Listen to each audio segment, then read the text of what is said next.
Ladies and gentlemen, dear Mr. Chair, first of all, I would like to thank President Filipe Marques for the invitation to participate in this conference organized by MEDEL and by the Portuguese Catholic University. I would like to share some of my views concerning the recent rule of law developments in Poland and in general future of European integration. I think it is obvious to everybody, and I think Professor Peś presented it clearly, that since 2015 we are facing the non-democratic process in Poland. I think the most important moment was in fact started 6 years ago with the political takeover of the Constitutional Court, and as a result of series of legislative and factual deeds, the political control over the Constitutional Court has been effected with the beginning of 2017, and starting from that moment the Constitutional Court could not any longer perform its proper judicial review function, but it was also important from the point of view of marginalization of the role of the Parliament. I think we should underline that the takeover of the Constitutional Court resulted in adoption of a series of legislative acts that basically were not properly judicially reviewed concerning the operation of the public media, the Prosecutor's Office, Civil Service and Secret Services. And in 2017 the process of changes affecting judicial independence started. And there were a number of hurdles, problems, legislative acts, judgments passed. But I think that we should underline that the current situation looks as follows. So the National Council of Judiciary, which is the major organ responsible for judicial nominations and promotions, is indirectly controlled by the ruling majority via the loyal judges. And the NCJ, the National Council of Judiciary, has been recently expelled from the European network of councils of judiciaries. The Minister of Justice has a significant influence on promotion of court presidents in all common courts. The Supreme Court is packed in with a group of loyal judges, including the first president of the Supreme Court. There are two new chambers in the Supreme Court that were elected by the new National Council of Judiciary, so the council in the new composition. And there is a system of disciplinary responsibility controlled also indirectly by the Minister of Justice. And this system is still in operation despite judgments of the Court of Justice and is still intimidating number of judges. And in fact, with every day the system of so-called new power within the judiciary is becoming stronger and stronger due to pressure, political support and numerous new judicial appointments. Professor Peś mentioned that Poland is ranked by the VDEM index at the 63rd place in the world, and Poland was regarded as the most autocratizing country. And also the World Justice Project claims that, another NGO claims that Poland should be classified in the 36th position in the world as regards rule of law standards, and it is one of the lowest scores in the European Union. I would like to underline that from the very beginning there have been a number of different social, legal and political responses in order to defend rule of law and democracy in Poland.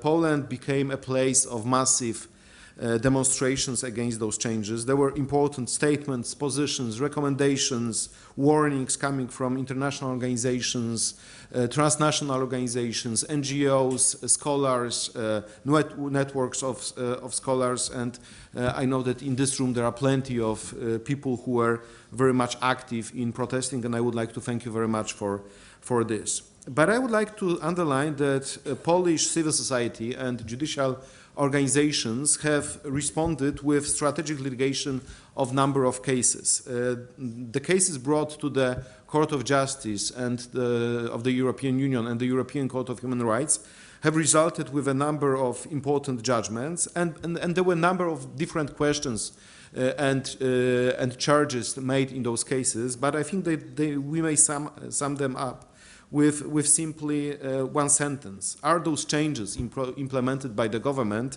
in compliance with the right to court and rule of law standards as they are guaranteed by the EU law and the European Convention on Human Rights? So when we look, the answer to all those questions by both courts, ECHR and the Court of Justice of the European Union, was positive, and in all the cases Polish judges, Polish civil society won. And there was only one situation when Polish authorities have agreed with those recommendations or judgments coming from European courts.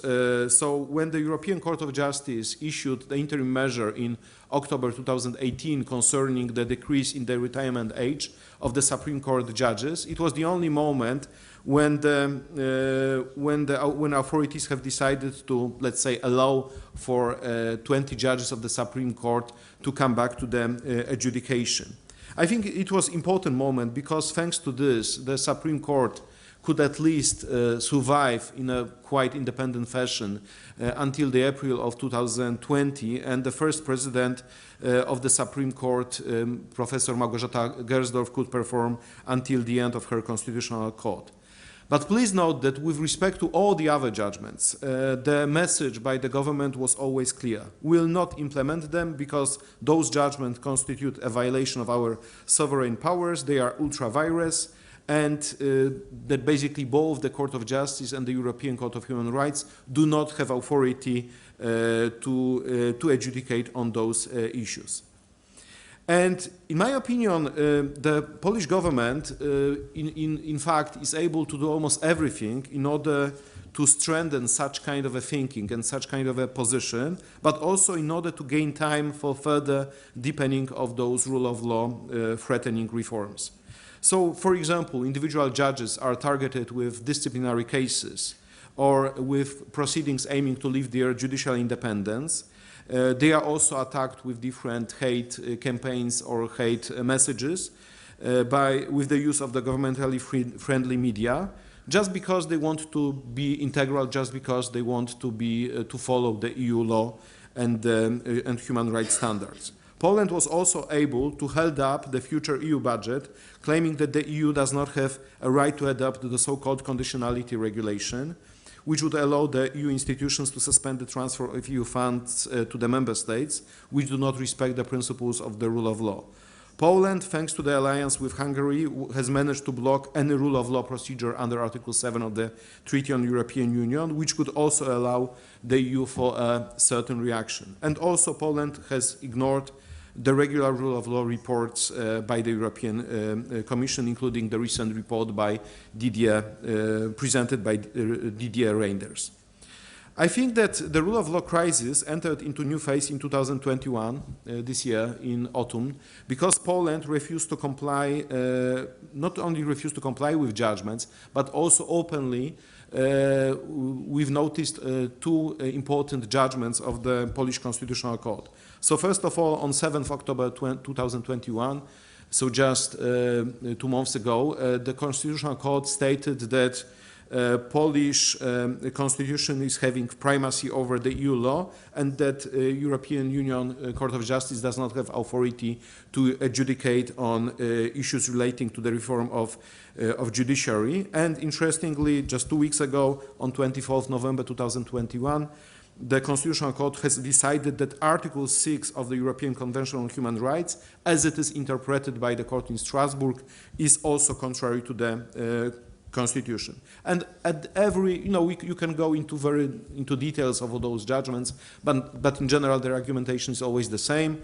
Any international court, whether it is Strasbourg, whether it is Luxembourg, cannot adjudicate on matters constituting the constitutional identity of Poland and encroach upon national sovereignty. So basically, the message was, we are going to use our constitutional court in order to block any decisions, any statements coming from the Court of Justice or the European Court of Human Rights. The big question is whether all those changes might constitute already, and especially the judgment of 7th October 2021, may constitute a so-called Pole exit, namely Poland leaving the European Union.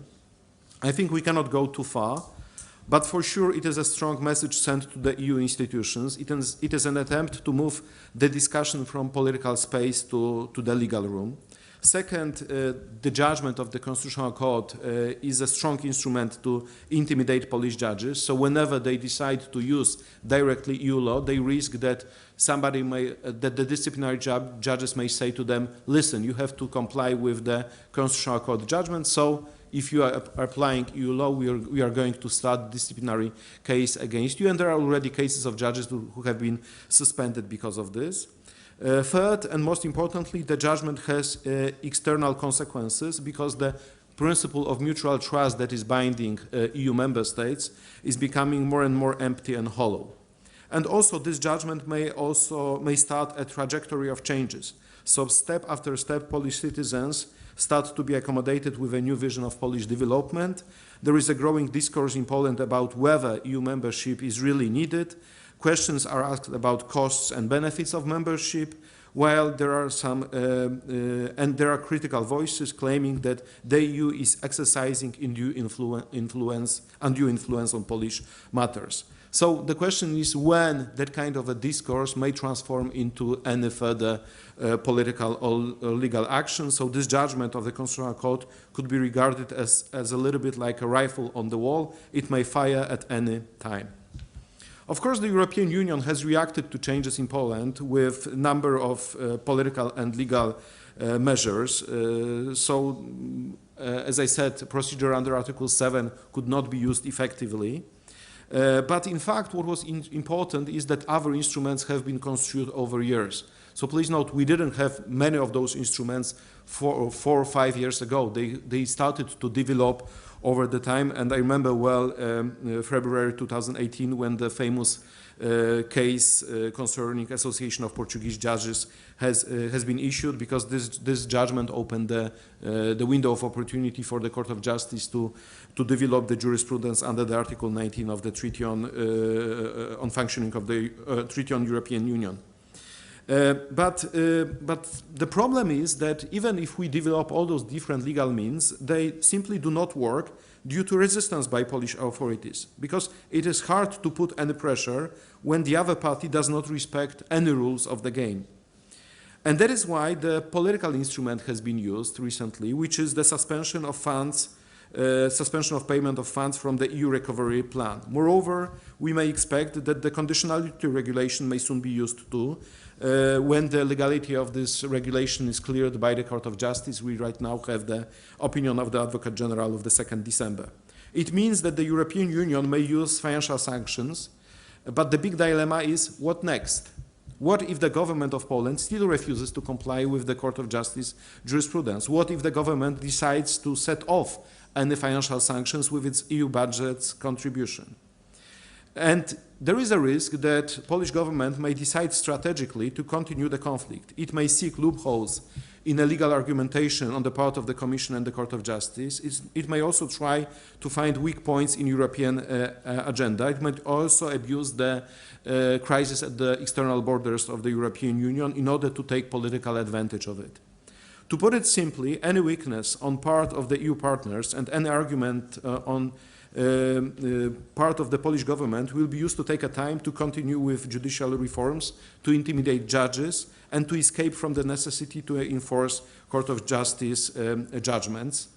Moreover, even if it happens at a certain point that the EU money within the EU recovery plan is transferred to Poland, in fact, this money will be used to achieve a major political goal. Because the question is, what is the major political goal? The major political goal, the primary political objective, is to win the next parliamentary elections in 2023 and then to cement the current political system, just like Viktor Orban did in Hungary. What is still needed to achieve this? The government needs for this the full control over media. It needs to disable remaining checks and balances institutions, such as the Supreme Audit Chamber or the Ombudsman, and it needs to regain the control over the Senate of the Republic of Poland, and also it needs to continue judicial reforms affecting independent judges. So Poland could become second to Hungary, non-democratic states, and of course it is per se contrary to European values, because the EU should be based on democracy, human rights, and rule of law. But more importantly, the whole European project is based on community of laws. Therefore, the EU cannot allow itself to undermine European values, because without the rule of law, the EU may collapse. Just imagine what kind of other measures you would require to supplement, replace, or bypass the mutual trust principle. because this principle applies not only to European arrest warrant, but in general to recognition of judgments. EU is also about stability of investments, and there are already a number of examples of abusing the imperium power of the Polish state within dominion, and this process may continue and may affect the single market. Moreover, the similar approach by Polish government might be imported by other member states, taking advantage of EU weaknesses. So I claim that the current crisis of rule of law is not just a crisis of Poland or Hungary, but it is the existential crisis for the whole European Union. So the question is, what to do? Because it is easier to make a diagnosis or to present some threats, but the question is what to do. In my opinion, there is no easy answer to this question because the situation is very dynamic and unfolds in unexpected directions. But in my opinion, when there is no clear roadmap, one should at least adjust to certain principles, assumptions, and factors. I think we should know that the current policy of the ruling majority is not overwhelmingly supported by the whole nation. There are strong political groups that would like Poland to become leader of the European integration and not the backbencher. Moreover, there is also a vertical division between the central government and most local governments who are predominantly pro-European Union. Second, there is a strong civil society in Poland and a strong resistance by judges. So using this quote from Laurent Pesch, I would say, imagine a country in which there are so many brave and courageous judges who are risking their life and career in order to fight for democracy. Third, despite the pressure on independent media and takeover of some private media, there is still pluralism of discussion on numerous issues, and it gives a chance for at least partially free elections in 2023. I think also that the illiberal trend in Poland and Hungary is not necessarily aimed to achieve implementation of certain conservative values, such as tradition, religion, family, but it is rather used as a cover-up for building non-democratic state without any accountability for corruption and cronyism. And I agree here with Jan Werner Miller and his point in this regard. I think also we should underline, and I think it should be especially important to the European Union bodies, that without rule of law it is impossible to protect human rights, especially rights of women and vulnerable minorities such as LGBT+ community. And that is why it should be of primary interest to European Union to address strong rule of law. And also when we concentrate on the EU law, we should not forget about another battlefield, which is the Council of Europe. And the Secretary General of the Council of Europe just started procedure under Article 52 of the Council of Europe statute concerning this judgment of the Constitutional Court relating to the European Convention on Human Rights. And in my opinion, those factors should be taken into account when thinking about future EU policies towards Poland. And maybe they should be taken into account from the point of view of not only from the point of view of centralization of the distribution of EU funds. Maybe it is the time for the EU to reflect on the position of local governments and their access to those funds. I know that it will be a challenge to change the way of distributing funds, but otherwise there is a risk of supporting non-democratic trends in Poland. Another issue is accountability. I think we should, and the European Union should put a pressure on Poland joining the European Public Prosecution Office, because I don't understand any reason why Poland is not party to this institution. But to finalize my speech, the current crisis is indicative of much deeper problems that we ever fought. I think that the relative easiness of judicial independence distractions shows how vulnerable are our judiciaries to national populism threats. I think that the non-democratic disease may spread, but not only because of strong leaders, but because of similar methods used by them, attacking independent institutions, using strong governmental propaganda mechanisms, and undermining free speech. And I think that it is our also Polish lesson to Europe. You have to take special care about independent institutions, even if right now they do not suffer. Because upon non-democratic pressure and national populism, their independence may fall. And that is why the March of 1,000 Gowns was so important. Because in my opinion, this march of judges representing more than 20 EU member states They participated in a demonstration not only to protect Polish judges, but also to protect the rule of law in Poland and in whole European Union.